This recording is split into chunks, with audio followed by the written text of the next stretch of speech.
২ বছর হলো আমার বিয়ে হইছে। শ্বশুরবাড়িতে ৩ বেলা খেতে গেলে চোখ দিয়ে পানি পড়ে। মাঝে, মাঝে এমন হয় গলা দিয়ে আর খাবার নামে না। শুধু চোখ দিয়ে পানিই ঝরে। তো আমি নিম্ন মধ্যবিত্ত ঘরের ফ্যামিলির মেয়ে। দেখতে শুনতে একটু ভালোই ছিলাম। সম্পর্কের একটা বিয়ে করি। জামাই আবার সরকারি জব করে। সেই জবের ধাঁচে আমার শাশুড়ি আশেপাশেও যাওয়া যায় না। উঠতে বসতে আমাকে খোঁটা দেয়। আমার বাবা ফকিন্নি, তার ছেলের গলায় জোর করে ঝুলে গেছি। এই সেই অনেক কথা শোনায় যখন তখন। আমি শুধু চুপি, চুপি কান্না করি।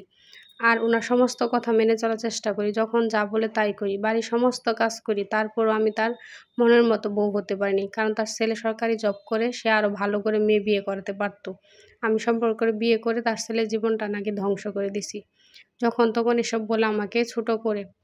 তো সে যাই হোক, আমার হাসব্যান্ড অফিসে যাচ্ছিল। আমি বলতেছিলাম, আমার ক্রিমটা শেষ হয়ে গেছে, ক্রিমটা আইনো।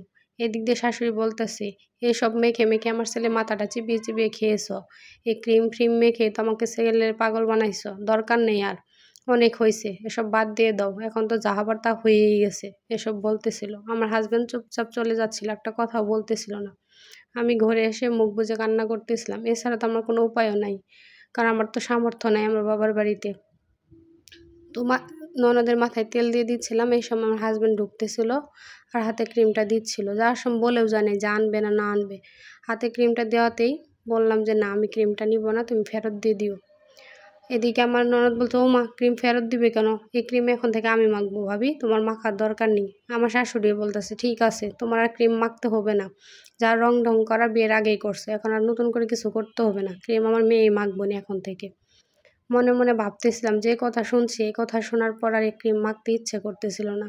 তো রুমের মধ্যে গিয়ে আবার জামাইকে বলতেছিলাম, তুমি তো তোমাকে বুঝিয়েও দুটো কথা বলতে পারো না কি? সবসময় তো আর সহ্য করা যায় না। তখন আমার হাজব্যান্ডের একই কথা, একটু ধৈর্য ধরো, আস্তে আস্তে সব ঠিক হয়ে যাবে।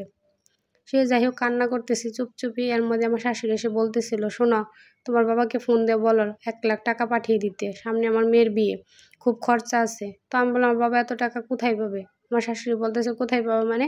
তোমার বাবা কোথায় টাকা পাবে সেটা তো আর আমি জানি না। মেয়েকে বিয়ে দিচ্ছে, একটু গয়নাই দেয় না, একটু জিনিসপত্রও দেয় নাই, 2-1 মানুষকে খাওয়াতেও নিয়ে যায় নাই। তো 1 লাখ টাকা দিতে কি এমন আমাকে উদ্ধার করবে? এইসব বলে আমাকে কথা শোনাচ্ছিল। তো আমি ফোনটা দিয়ে বাবার সাথে কান্না করতেছিলাম আর বলতেছিলাম, বাবা বলতেছে, মা তুই কোনো চিন্তা করিস না, আমি টাকার ব্যবস্থা ঠিক করে দিব। তার কিছুদিন পরে 1 লাখ টাকা বাবা পাঠিয়ে দেয়। সেই টাকা খরচ করে আমার শাশুড়ি ধুমধাম করে আমার ননদের বিয়ে দেয়।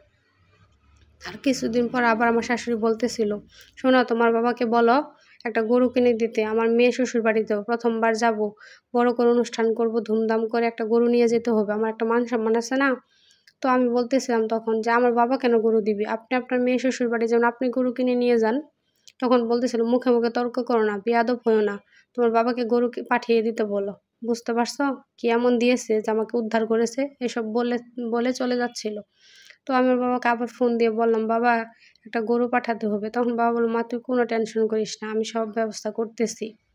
এদিকে খুব অসহায় লাগতেছিল, নিজেও না ভালো আছি, না পরিবারকে ভালো রাখতে পারতেছি। আমার নিম্ন মধ্যবিত্ত বাবা এত কিছু কেমনে ম্যানেজ করবে এই চিন্তা করতেছিলাম। তার ঠিক 2 দিন পর আমার ছোট ভাইকে দিয়ে গরুটা পাঠিয়েছে। গরুটা দেখতে শুনতে একটু ছোট, তাই আমার শাশুড়ি আমাকে কথা শোনাচ্ছিল, এটা একটা গরু হলো, এই গরু নিয়ে আমি মেয়ের শ্বশুর বাড়ি কেমনে যাবো? আমার কি কোনো মান সম্মান নাই? কে একটা গরু দিয়েছে, সি, এইসব বলে আমাকে কথা শোনাচ্ছিল। সেদিনকে আসলে দরজার বাঁধ ভেঙে গেছিল। বলতেছিলাম, নিজের মেয়ে শ্বশুর বাড়ি যাবেন, নিজে গরু কিনে নিয়ে যেতে পারেন না, অন্যের বাবার টাকা কেনা গরু নিয়ে যাবেন কেন? এইসব বলে কান্না করতেছিলাম। আমার হাজব্যান্ডকে বলতেছিলাম, না আমার আর ধৈর্য কুলাচ্ছে না, আমি এক্ষুনি এ বাড়ি থেকে চলে যাবো। এই বলে বাবার বাড়ি চলে গেলাম। গিয়ে সব কিছু বাবাকে বলে দিলাম। বাবা বললো, মা তুই এটা কি করছিস?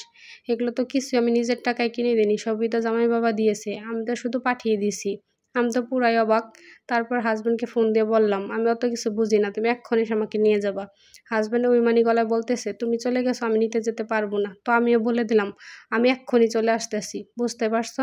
আর মনে মনে ভাবতেছিলাম, ভাগ্য করে এমন একটা স্বামী পাইছি।